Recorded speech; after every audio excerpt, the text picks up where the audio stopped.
હાલો ભાઈ, ભાજી પ્રોગ્રામ ચાલુ થઈ ગયો છે. લસણ ફોલવાનો કાર્યક્રમ હાલે. પછી આદુ ખમણી નાખ્યું, પછી ડુંગળીનો વારો. ડુંગળી સુધારાઈ જાય એટલે પછી એને ખમણી નાખવાની. હાલો ડુંગળી ખમણી નાખી. નહીં ફાટું દે, મજા આવે સ્પાઈસી બનશે. હાલો ડુંગળી ખમણાઈ ગઈ છે. હવે ભાઈ આવે છે લસણ લઈને બાકાજીકી બોલાવા.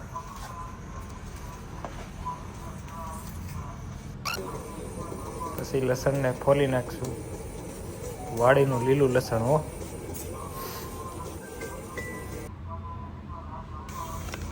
આ ભાઈ મરચાં કટિંગ કરવા બેસી ગયા છે. થોડીક મરચી નાખશું આપણે તીખાસ માટે. પછી ફુલાવરને ખમણી નાખશું.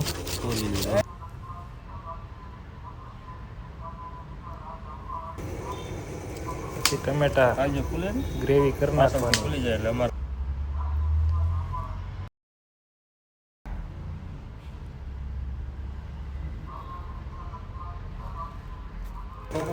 આ આપણી વાડીનું પકાલું છે, બધું ઓર્ગેનિક હો. ટમેટાની પ્યોરી થઈ ગઈ.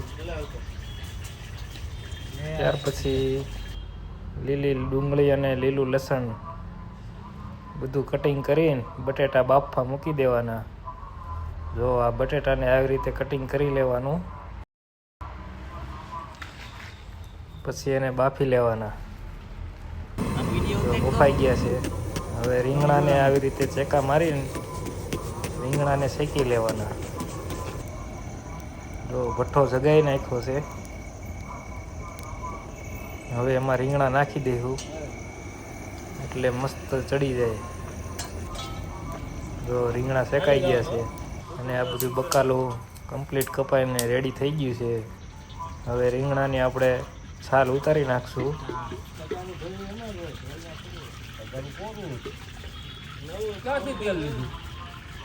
ગરમા ગરમ હો.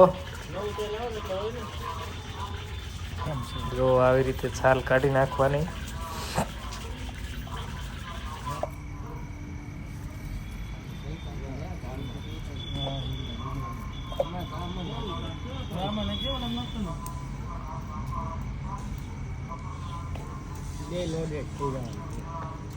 પછી એને મશીનમાં આવી રીતે કાઢી નાખવાનું એટલે ગાંઠું ન રહે.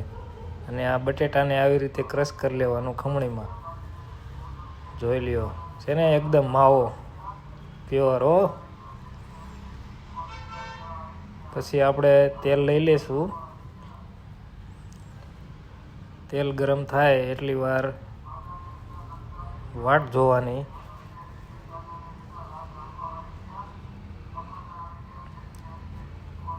હા, ખજૂરભાઈનું સિંગ તેલ લઈ લીધું છે. હવે આપણે નાખશું એમાં ડુંગળી અને મરચાંની પેસ્ટ.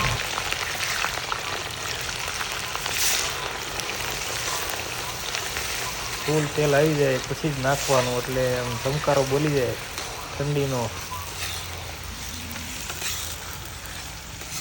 જોઈ લ્યો મહેશ ભગતની પાવ ભાજી હો, બકડિયા ભાજી.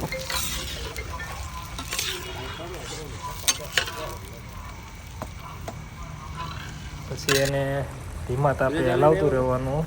પછી નાખી દેવાનું ફુલાવર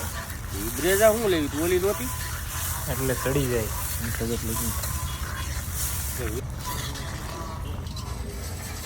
બધું બટેટા આપણા બફાઈ ગયા છે. એને ફોલી લઈ.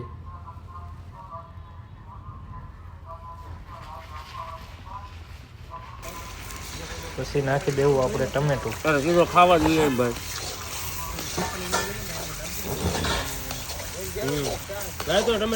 ટમેટું પાકે. જો આ ટમેટું બધું આવી ગયું છે. હવે આપણે નાખશું ચટણી. કાશ્મીરી ચટણી લેવાની છે જેથી ભાજીમાં કલર આવી જાય ચકાચક.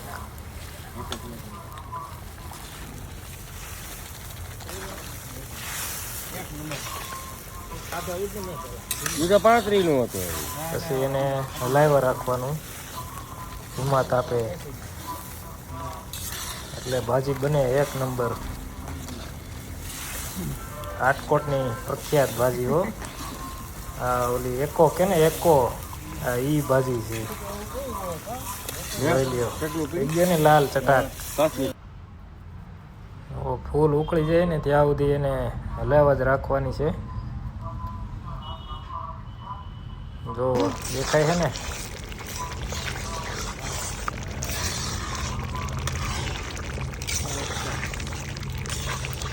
હવે તેલ ઉપર આવી ગયું છે અને ભાજી હવે લગભગ તૈયાર થઈ ગઈ છે. પછી હવે બટેટું નાખવાનું બાકી હતું, એ નાખી દીધું.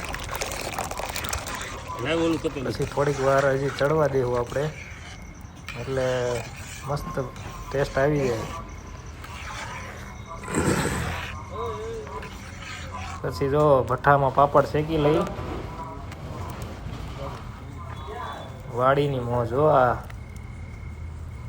જોઈ લ્યો એને બાકી. પછી લીલા કાંદા અને કોથમીર આપણે કાપી લઈશું.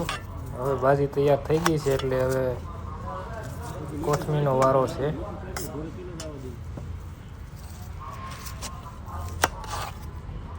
જો હવે કોથમીર કટિંગ કરી લઈ.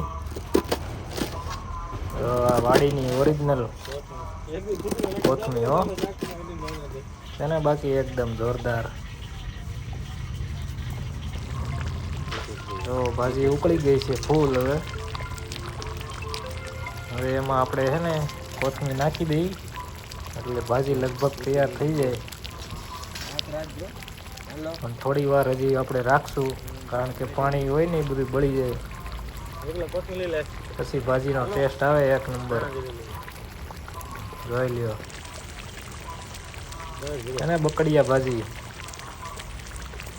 તમને મોંમાં પાણી આવી ગયું છે આ ભાજીનું બકડિયું જોઈને. એમાં ઉપરથી ખટાશ માટે થોડુંક લીંબુ નાખી દઈએ,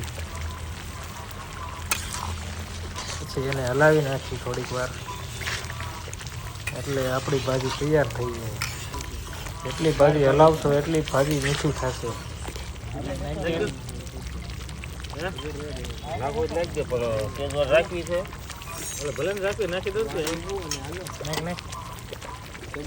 પછી આપણે કોથમીર નાખી દીધી છે. હવે ભાજી કમ્પ્લીટ થઈ ગઈ છે, અને પછી બેસી જાય જમવા.